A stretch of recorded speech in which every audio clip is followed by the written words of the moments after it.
Seja bem-vindo e seja bem-vinda a mais um culto online realizado pela Igreja Assembleia de Deus Central de Iguape.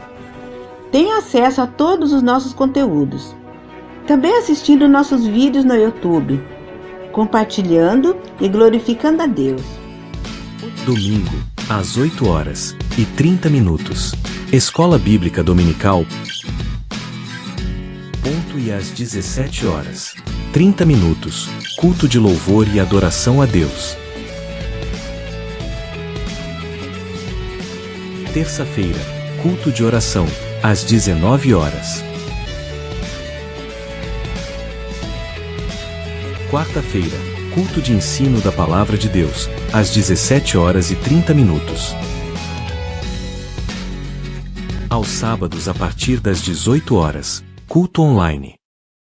Nosso endereço: Rio 9 de Julho, 169 Iguape, SP, Brasil. Assembleia de Deus Central de Iguape, uma igreja bíblica.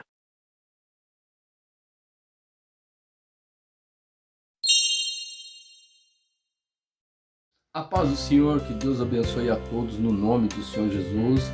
Mais uma vez estamos aqui para ministrar a palavra de Deus. É um prazer muito grande estar entrando em sua casa e podemos aí estar meditando naquilo que Deus tem para todos nós, não é? Então, sem mais delongas, nós vamos estar orando, pedindo a misericórdia de Deus, em nome de Jesus. Pai querido, Pai Santo, fala conosco, em nome do Senhor Jesus. Direciona-nos daquilo que o Senhor quer, para que o Senhor seja louvado e glorificado na beleza da tua santidade, em nome de Jesus. Amém, Senhor. Aqui em João 20, no versículo 19, diz assim a palavra do Senhor. Chegada, pois, a tarde daquele dia, o primeiro da semana, fechadas as portas onde os discípulos, com medo dos judeus, se tinham juntado, chegou Jesus e pôs-se no meio e disse-lhes, paz seja convosco. Então aqui nós podemos observar que antes desse acontecimento, Jesus ele tinha morrido. E os discípulos desesperançados, sem qualquer tipo de perspectiva, não lembrando aquilo que Jesus havia falado para eles, que ia ressuscitar, eles entraram no cenáculo e ficaram ali presos, não é? Com medo dos judeus, que acontecesse com eles aquilo que havia acontecido com Jesus.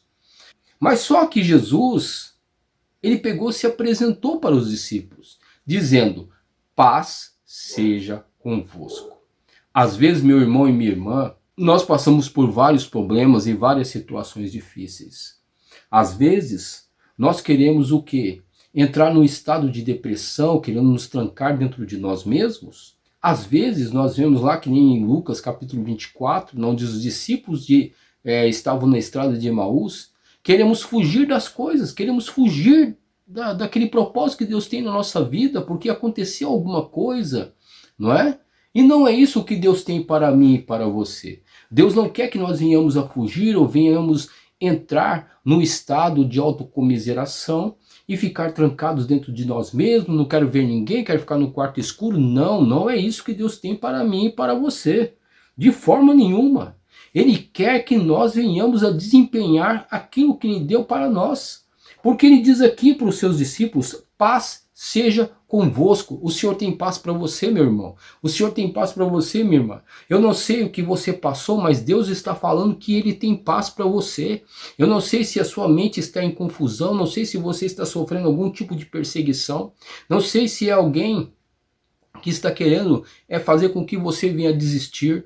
Eu não sei o que aconteceu na verdade, mas Deus sabe. E Ele tem o quê? Ele tem paz para você. Ele tem regozijo, Ele tem amor, Ele quer levantar você, Ele quer restaurar a sua vida. Olha que coisa maravilhosa. E é isso que Jesus está falando para os discípulos aqui. Os discípulos estavam com medos.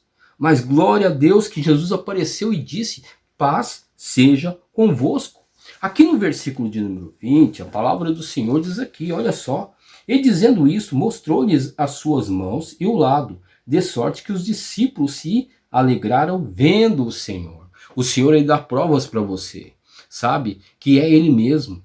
que é Ele que quer levantar você. O Senhor dá provas. Ele quer que você se alegre neste momento, sabendo que Ele morreu na cruz do Calvário, ressuscitou, para quê? Para dar vida para você, meu irmão. Ele deu a vida para você para quê? E diz aqui no versículo 21, olha só que coisa linda. Disse-lhes, pois Jesus outra vez, paz seja convosco, assim como o Pai me enviou, também eu vos envio. Jesus não somente deu paz, mas Jesus trouxe alegria.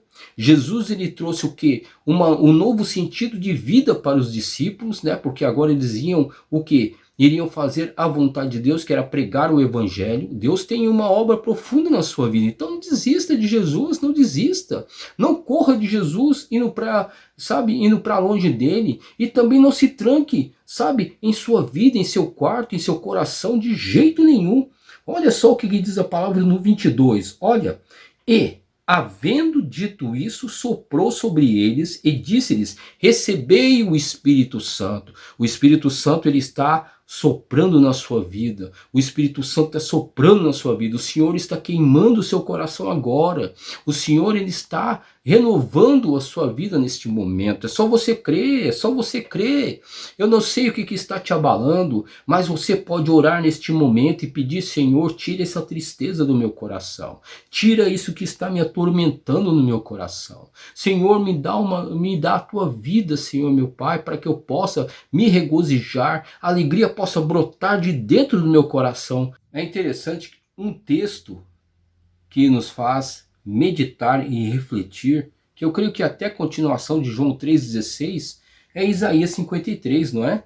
Isaías 53, do versículo 3 em diante, diz assim: era desprezado e o mais indigno entre os homens, homem de dores, experimentado nos trabalhos, como um de quem os homens escondiam o rosto. Era desprezado e não fizemos dele caso algum. Verdadeiramente, ele tomou sobre si as nossas enfermidades e as nossas dores. Levou sobre si e nos reputávamos por aflito e ferido de Deus. Mas ele foi ferido por causa das nossas transgressões e moído por causa das nossas iniquidades. O castigo que nos traz, olha só, o castigo que traz o quê? O castigo que nos traz a paz, o castigo que nos traz a paz estava sobre ele, e pelas suas pisaduras fomos sarados. Meu Deus do céu, né? Olha só que coisa linda, né, meus irmãos? O que Jesus fez por mim e por você na cruz do Calvário por amor, não é? Olha só, ele pegou e ele se deixou ser ferido, se entregou por mim e por você, sofreu, padeceu, não é? Ele foi chicoteado, ele foi ali vituperado, não é? Pelos romanos, ele sofreu a morte de cruz para que eu e você tivéssemos paz. Olha só, não é? Que coisa linda, que coisa maravilhosa, e nós podemos agradecer esse Deus maravilhoso que se deu por mim e por você, esse Deus glorioso que desceu lá do céu e pôde ali manifestar o seu amor por mim e por você, por toda a humanidade. Que coisa linda, né? Então não há necessidade de que eu e você venhamos a ficar em depressão. Não há necessidade de que eu e você venhamos a desistir da vida. Parece que o mundo, parece que vai cair, parece que tem coisas que vão tirar o nosso chão. Mas uma coisa eu digo para você. Jesus, ele se deu por mim e por você. Jesus, ele pegou e fez tudo na cruz do Calvário para que eu e você venhamos a herdar a vida eterna. Que coisa linda, né, meus irmãos? Se nós fôssemos aqui meditar, iríamos observar que Jesus, desde criança, ele sofreu perseguição. Nós poderíamos aqui traçar uma linha do tempo e nós veríamos que desde o nascimento de Jesus até a cruz do Calvário, Jesus passou por sofrimento, perseguição, pessoas querendo muitas vezes envergonhá-lo, querendo vituperá-lo, querendo muitas vezes aí fazer que ele fosse morto, né? Nós podemos ver isso daí, meus irmãos. Por quê? Porque Jesus sempre prezou em pregar a verdade. Claro que por trás dessas coisas que aconteciam, sempre o inimigo estava por trás. O ápice, na verdade, foi quando chegou na cruz do Calvário, porque foi as piores horas que Jesus sofreu, foi desde o Getsêmani até a cruz do Calvário, foi a pior. A morte de Jesus na cruz do Calvário foi tão impressionante que ali do Getsêmani até Jesus ser conduzido na crucificação foi algo extraordinário, né? A pressão que estava sobre o Senhor. Podemos observar que, primeiramente, claro, Jesus ele foi torturado, ele foi chicoteado, e foi uma coisa terrível, não foi uma coisa assim que nós podemos aqui dizer que coisa maravilhosa, não, foi algo terrível que ele sofreu, né? Cumprindo até a profecia de Isaías 53, uma coisa tremenda, que nós devemos o que? Estar dando valor. Então, observe bem que as últimas horas de Jesus é pauta até mesmo de livros de médicos, né? Patologistas clínicos, patologistas florenses, né? Que procuram explicar como que Jesus ele morreu, como ele aguentou aquele momento ali cruciante, né? Diante de tanta adversidade, diante do seu corpo físico que estava completamente debilitado devido aos ferimentos ali, né, do chicoteamento, né, o vitupério, a vergonha que Jesus passou, né, os tapas na cara dele ali, a coroa de espinhos, tudo você pode observar que Jesus ele suportou pela minha e pela sua vida, né? É interessante, né, que nós podemos ver ali no Discovery, tem um documentário que fala sobre isso. E uma das coisas muito interessantes que a gente pode observar que Jesus sofreu, né? Claro que tudo ali é feito por experiências, porque não existe um corpo para que o patologista Florence possa observar como que Jesus realmente morreu. Mas ele fala algumas coisas muito interessantes que é para nossa meditação,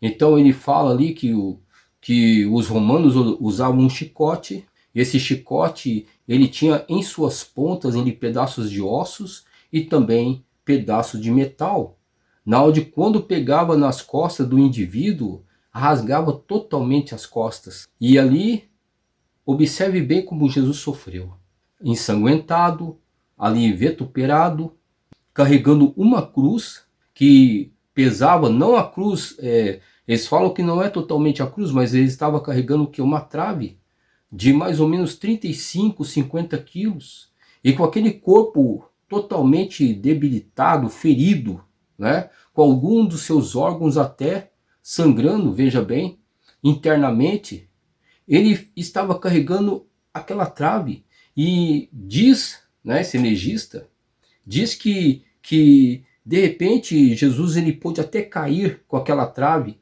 Imagine só, né, de pé, uma trave caindo sobre Jesus e de repente ele batendo o peito assim no chão, né, e sendo impressado por essa trave. Imagine só, meus irmãos, que coisa terrível, né? E depois os pregos utilizados, né, ferindo as suas mãos, né, que coisa terrível, né? E ferindo também os seus pés, porque na verdade muitos dizem que, segundo esse patologista Florence, diz ali que ao invés de ser colocado ali em cima do pé, era colocado do lado do tornozelo. Isso aqui é apenas um resumo do que aconteceu, né? Talvez Jesus, eu creio que ele sofreu muito mais do que isso. Para quê? Para que eu e você tivéssemos vida, não é? Que coisa tremenda, né, meu irmão? Que coisa tremenda o Senhor fez por nós, né? Olha só, meus irmãos. Jesus ele foi ferido do lado, né? Para os soldados queriam testificar se Jesus havia morrido mesmo. Que coisa terrível, meus irmãos. A morte de cruz era uma morte que era tida como maldita. Todo aquele que foi o quê? Foi pendurado no madeiro era amaldiçoado. E Jesus se fez o quê?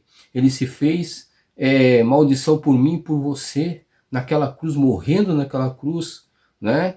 E trazendo vida para mim e para você. Que coisa maravilhosa. Por isso que nós devemos agradecer a Deus, agradecer sempre pela morte de Jesus. Nunca devemos desprezar a morte de Jesus, sabe? Por isso que todo aquele que na verdade se converte a Jesus, vive para Jesus, tem uma intimidade com Deus e depois retorna para trás, brincando com a morte de Cristo, fica brincando de muitas vezes, eu venho para a igreja, depois eu vou para o mundo, venho para a igreja, depois eu vou para o mundo, venho para a igreja, depois eu vou para o mundo. Essa pessoa, meus irmãos, está brincando com as coisas de Deus. E nós não podemos brincar com a morte de Cristo, nós não podemos, porque foi preço de sangue. Na verdade, Jesus ele sofreu muito mais do que Jó. Sim, por quê? Porque Jó era pecador. Jesus, ele é justo. Jesus, ele não tinha pecado. Jesus era inocente. E pela sua inocência, ele pagou um preço muito alto por mim e por você. Tá entendendo? Então, meus irmãos, que nós venhamos a tomar cuidado. E que nós venhamos sim a levantar nossas mãos e falar: Senhor, muito obrigado por ter morrido por mim. Muito obrigado porque essa morte me trouxe vida. Olha só, será que você tem consciência dessas coisas que Deus fez por você? Será que tem? Então volte para Jesus. Não fique brincando com Deus. Deus, ele ama você. Ele não está brincando comigo e com você. Que coisa linda, né, que o Senhor fez para mim e por você. Meus irmãos, que nós venhamos agradecer esse Deus. E esse Deus, ele está bem pertinho de você e está falando assim: paz seja convosco. A minha paz eu vos dou, não vou lá dou como o mundo a dá. O mundo, ele tem paz aí material para você. O mundo pode trazer a bebida, o mundo pode trazer, sabe, pode trazer outro tipo de alegria para você. O dinheiro, né, pode trazer uma série de coisas. Mas uma coisa eu te digo, você vai sentir vazio ainda, você vai se sentir triste no momento, não é? Não é verdade? Mas Jesus não. Jesus, ele tem paz eterna. Jesus, ele tem paz para toda a vida. Jesus é a nossa vida. Jesus é aquele que se deu. Jesus é aquele que quer salvar o meu e o seu coração. Jesus, ele quer fazer habitação dentro de você, meu irmão. Deixe Jesus habitar no seu coração, tá certo? Louvado seja o nome do Senhor. Vamos orar em nome de Jesus. Pai querido, Pai Santo, muito obrigado por ter enviado Jesus por nossa vida, Pai. Muito obrigado, porque foi aquela morte que nos trouxe a paz, foi aquela morte, Senhor meu Pai, que fez com que nós viéssemos, Senhor meu Pai, nos regozijar. E essa morte aqui, Senhor meu Pai, nos ajuda em todos os momentos, porque é através dessa morte que nós temos livre acesso diante de Deus, através do sangue de Cristo ali derramado naquela cruz do Calvário. Muito obrigado, Pai. Te louvo e te agradeço. Em nome de Jesus. Amém. Então que Deus abençoe e fique com Deus. Eu te conhecia de ouvir falar, mas agora aos meus olhos te vejo.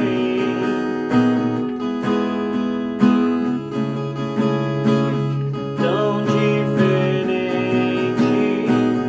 do que imaginei. Quão perfeito é o seu amor. Quando o mundo dentro de mim se calar, eu verei o bem que tua vontade me fez.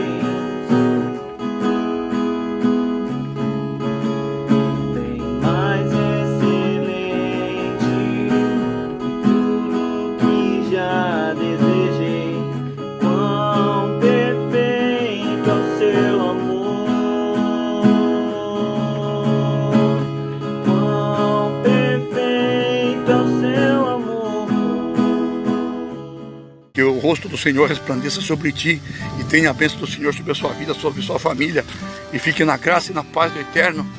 E Maranata, ora vem, Senhor Jesus. Que Deus abençoe a você. Deus abençoe em nome de Jesus Cristo. Aleluia, vitória do povo de Deus. Amém e graças a Deus. Assembleia de Deus Central de Iguape tem feito a sua parte em anunciar o Evangelho do Senhor Jesus Cristo. Por isso convidamos você a participar de um de nossos cultos. Domingo Escola Bíblica Dominical às 8h30. E à tarde às 17h30, culto de louvor e adoração a Deus. Terça, às 19h, culto de oração. Quarta, às 17h30, culto de ensino bíblico. Sábado, às 18h30, culto online, pelo youtube.com. Nosso endereço: Rua 9 de Julho 169 Iguape, SP, Brasil. Assembleia de Deus Central de Iguape, uma igreja bíblica.